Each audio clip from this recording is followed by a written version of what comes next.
Hello student, स्वागत है आप सभी का अपने YouTube channel bio study point पे। ELT ग्रेड बायोलॉजी के सिलेबस को आगे हम यहाँ पे प्लेटीहेल्मिन्थेस तक पढ़ चुके थे। आज हम यहाँ पे एसके हेल्मिन्थेस फाइलम का जनरल कैरेक्टर और क्लासिफिकेशन पढ़ेंगे। तो चलिए देखते हैं। यहाँ पर सबसे पहले ये एसके हेल्मिन्थेस की बात करते हैं। यहाँ पे एक टर्म आता है द स्यूडोसिलोमेट फाइला।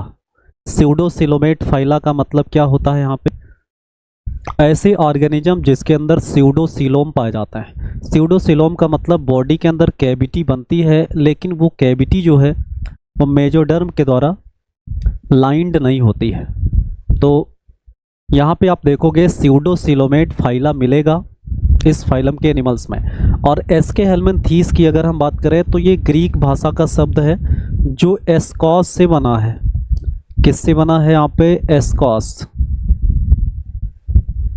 और एस्कॉस का मतलब होता है राउंड। एस्कॉस का मतलब क्या होता है? राउंड होता है। और फिर देखेंगे यहाँ पे हेल्मिन्थ का मतलब तो वार्म जानते हैं आप लोग। तो इसका मतलब क्या हो जाता है कि ये राउंड वार्म आते हैं इसके अंदर, राउंड वार्म। इसके हेल्मिन्थेस के जंतुओं को क्या कहते हैं? राउंड वार्म कहते हैं। अब हम बात करते हैं कि इस फाइलम को स्टेबलाइज्ड किसने किया था। तो यहाँ पर गेगेनबर का नाम आएगा। गेगेनबर ने सबसे पहले इस फाइलम को स्टेबलाइज्ड किया था। उसके बाद फिर देखेंगे कि इस फाइलम के एनिमल्स समुद्र में पाए जाएंगे और कुछ फ्रेश वाटर में भी पाए जाते हैं और यहाँ पे सॉयल में भी पाए जाते हैं। अभी जब आप एस्केरिस पढ़ोगे तो इसके लार्वा आपको सॉयल में मिलेंगे, जिसके द्वारा ह्यूमन की बॉडी में इन्फेक्शन होता है एस्केरिस का, तो उसको पढ़ेंगे। यहाँ पे देखो ये इंडो पैरासाइट्स होते हैं। कहाँ पर? प्लांट के अंदर भी और एनिमल के अंदर भी। यानी प्लांट के अंदर भी परजीवी के रूप में और एनिमल के अंदर भी परजीवी के रूप में पाए जाएंगे। और कुछ फ्री लिविंग भी होता है, कुछ स्वतंत्र रूप से भी पाए जाते हैं। यहाँ पे मोस्ट इम्पॉर्टेंट कैरेक्टर है कि इसका जो एपिडर्मिस है वो सिनोसिटिक या सिंसीटियल होता है। इसका क्वेश्चन मिलता है कि कौन से एनिमल्स हैं जिनका एपिडर्मिस सिनोसिटिक या सिंसियल होता है। मतलब क्या होगा? यहाँ पे जो एपिडर्मिस है वो सेलुलर के बजाय न्यूक्लियर होगा। मतलब एपिडर्मिस की पूरी लेयर सेल में डिवाइड नहीं होगी, वो पूरा एक सिंगल लेयर के रूप में जिसमें बहुत सारे न्यूक्लियस और साइटोप्लाज्म पाए जाएंगे। तो सिंसिटियल यहाँ पर मिलेगा। Organ system grade of body organisation आपको पता है प्लेटीहेल्मिन्थेस से ही मिलना शुरू हो गया था। उसके बाद बॉडी वाल यहाँ पर ट्रिप्लोब्लास्टिक, आप जानते हैं ट्रिप्लोब्लास्टिक भी सबसे पहले प्लेटीहेल्मिन्थेस में मिला था। यहाँ पर मोस्ट इम्पॉर्टेंट ये है कि बॉडी वाल में सिर्फ एक ही प्रकार का मसल्स पाया जाता है, जिसको क्या कहते हैं?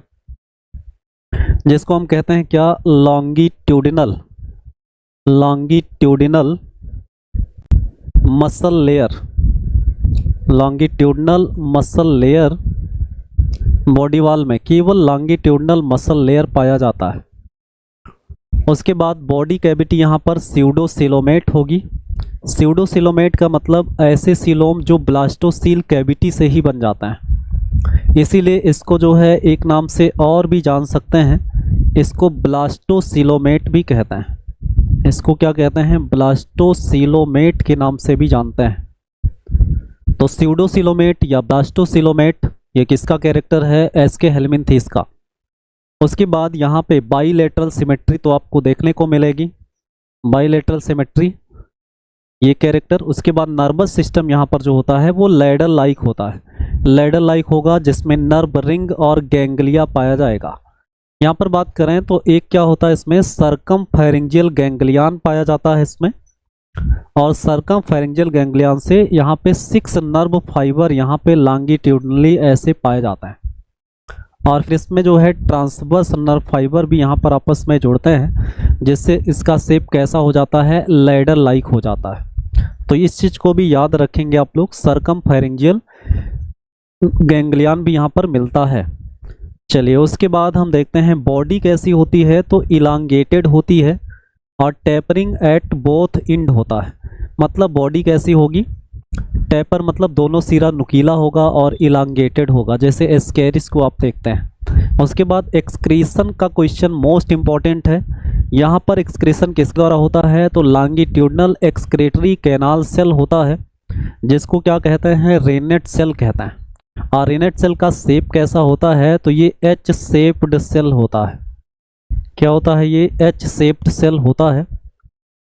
तो रेनेट सेल किसमें एक्सक्रीटरी ऑर्गन है, तो आप कहोगे एसके हेल्मिन्थेस में।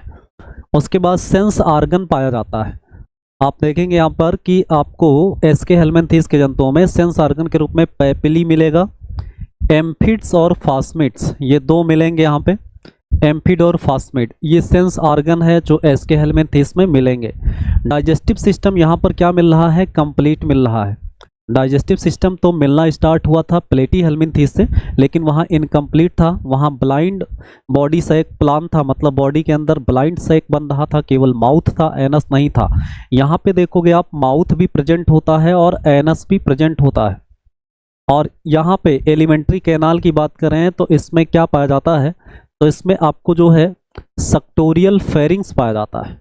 यानी यहाँ पर बॉडी के अंदर जो एलिमेंट्री कैनाल है उसमें क्या पाया जाता है, तो आप कहोगे कि उसमें सक्टोरियल फेरिंग्स पाया जाता है। क्या पाया जाएगा, सक्टोरियल फेरिंग्स पाया जाता है, ताकि ये होस्ट की बॉडी से आसानी से ब्लड को या आसानी से फूड को जो है एब्जॉर्ब कर सके। तो आपसे पूछा जाएगा पहला फाइलम जिसमें कंप्लीट एलिमेंट्री कैनाल मिला, तो वो एसके हेल्मिन्थेस होगा। और आपसे पूछा जाए पहला फाइलम जिसमें एलिमेंट्री कैनाल मिलना स्टार्ट होता है, तो वो कौन सा हो जाएगा, वो प्लेटी हेल्मिन्थेस हो जाएगा, लेकिन वहाँ इनकम्प्लीट मिलता है। चलिए उसके बाद फिर हम देखते हैं, हाँ एक पॉइंट और, जो एनस होता है, ये एनस किस फॉर्म में होता है, यहाँ क्लोएका के फॉर्म में होता है। यहाँ क्लोएका जैसी संरचना भी देखने को मिलेगी। रिप्रोडक्शन में आप देखोगे असेक्सुअल रिप्रोडक्शन इसमें एब्सेंट होगा, असेक्सुअल रिप्रोडक्शन नहीं पाया जाएगा। उसके बाद देखोगे इसमें ये डायोसियस होंगे। डायोसियस मतलब क्या हो जाएगा कि मेल बॉडी अलग होगी और फीमेल की बॉडी क्या होगी, अलग होगी।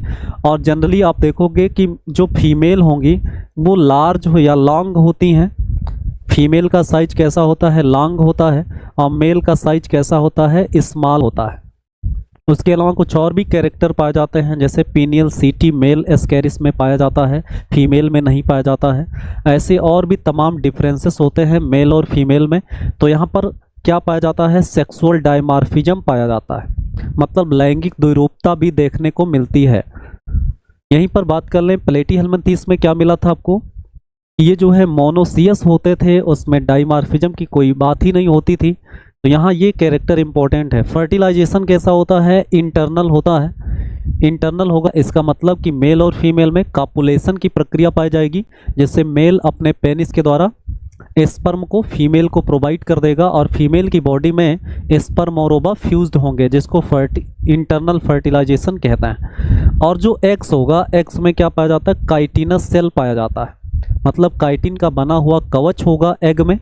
और एग में जो क्लीवेज होगा वो डिटरमिनेट होगा और स्पाइरल होगा। ये क्लीवेज का टाइप है, डिटरमिनेट और स्पाइरल। मतलब क्या होगा, क्लीवेज होने पर जो ब्लास्टोमियर बनते हैं उनका फैट निर्धारित हो जाता है कि वो आगे चल कर के कौन सा जर्म लेयर बनाएंगे। तो डिटरमिनेट और स्पाइरल हो जाएगा। डेवलपमेंट की बात करें तो उसमें डायरेक्ट भी होता है और इनडायरेक्ट होता है। अगर इनडायरेक्ट होगा तो लार्वल स्टेज पाया जाएगा। लार्वा की बात कर ले यहाँ पर, तो कौन कौन से लार्वा पाए जाते हैं, rhabditiform larva, juvenile larva, microfilariae larva, ये सब लार्वा एसके हेल्मिन्थेस के लार्वा है। इसको याद रखेंगे आप लोग। अब बात करते हैं हम क्या, क्लासिफिकेशन की। तो एसके हेल्मिन्थेस को सेंस ऑर्गन के बेस पर क्लासीफाई किया गया है, और इस क्लासिफिकेशन को यहाँ पर कई साइंटिस्ट अलग अलग तरह के क्लासिफिकेशन देंगे, लेकिन यहाँ पर हम क्या देखेंगे, यहाँ पर हम देखेंगे किसका, एडम्सन का। किसका देखते हैं, एडम्सन। एडम्सन 1987 में क्या किया था, इन्होंने जो है सेंस ऑर्गन के आधार पर इसको क्या कर दिया था, दो क्लास में क्लासीफाई कर दिया था। एक था रैबिडिटिया और दूसरा क्या था इसमें, इनोप्लिया। चलिए इन सब के एग्जाम्पल्स को हम देखते हैं। बात करते हैं एस्कैरिस की। तो एस्कैरिस को किस नाम से जानते हैं, इसका कॉमन नेम भी होता है, इसको क्या कहते हैं, कॉमन राउंड वार्म कहते हैं। कॉमन राउंड वार्म किसको कहते हैं, एस्कैरिस को। एस्कैरिस के द्वारा जो रोग होता है उसको एस्कैरियासिस कहते हैं। एनसाइलोस्टोमा डियोडेनेली एक स्पीसीज है। आप देखोगे तो उसमें उसको क्या कहते हैं, तो उसको हुकवर्म कहते हैं। एनसाइलोस्टोमा डियोडेनेली को क्या कहते हैं, हुकवर्म के नाम से जानते हैं। निकेटर है तो निकेटर को भी किस नाम से जानते हैं, इसको भी हुकवर्म कहते हैं। इसको भी क्या कहेंगे, हुकवर्म कहते हैं। इंट्रोबियस की बात करें तो इसको पिनवर्म या सीट वर्म कहते हैं। इसको क्या कहते हैं, पिनवर्म। ओआरआर इसको क्या कहते हैं, सीट वर्म। ये मोस्ट इम्पॉर्टेंट है, आपको याद रखना है, पिनवर्म या सीट वर्म। अगर वाउचेरिया को देखें तो इसके द्वारा फाइलेरिया रोग होता है। इसके लार्वा को माइक्रोफाइलेरियाई लार्वा कहते हैं। और ये क्यूलेक्स, फीमेल क्यूलेक्स मॉस्किटो के बाइट करने से ह्यूमन की बॉडी में आता है। तो ये उचरेरिया बैंक्रॉप्टी है। इसको किस नाम से जानते हैं, इसको फाइलेरियल वार्म कहते हैं। इसको क्या कहा जाएगा, फाइलेरियल वार्म कहा जाएगा। उसके बाद यहाँ पर ड्रन कैलक्यूलस है, इसको किस नाम से जानते हैं, इसको गिनिया वार्म कहते हैं। इसको क्या कहेंगे, गिनिया वार्म कहते हैं, गिनिया वार्म। उसके बाद यहाँ पर लोवा है, यहाँ पे लोवा और इसकी स्पीसीज हो जाती है लोवा। लोवा आप जानते हैं ये टोटोनिम्स का एग्जाम्पल भी है, जिसमें जेनरिक और स्पेसिफिक नेम दोनों सेम है। तो लोवा को किस नाम से जानते हैं, तो इसको आई वार्म कहते हैं। लोवा को किस नाम से जानते हैं, इसको आई वार्म कहते हैं। तो इस तरह से ये हो जाएगा। उसके बाद हम इनोप्लिया के अंतर्गत आपको ट्राइक्यूरिस और ट्राइकेनेला, ये दो एग्जाम्पल क्लास सेकेंड के अंतर्गत आएंगे। ट्राइक्यूरिस की अगर हम बात करें तो इसको व्हिप वार्म कहते हैं। इसको क्या कहते हैं, व्हिप वार्म, ट्राइक्यूरिस को। उसके बाद ट्राइकेनेला को क्या कहते हैं, ट्राइकीना वार्म। इसको क्या कहेंगे, ट्राइकीना वार्म कहते हैं, ट्राइकीना वार्म। तो इस तरह से ये पूरा एसके हेलमिंथीस का जनरल कैरेक्टर और क्लासिफिकेशन इस वीडियो में कंप्लीट हो जाएगा। उसके बाद हम अगला जो फाइलम है उसको पढ़ेंगे, जिसमें आपका क्या आ जाएगा, जिसमें आपको अगला फाइलम एनिलिडा पढ़ना है।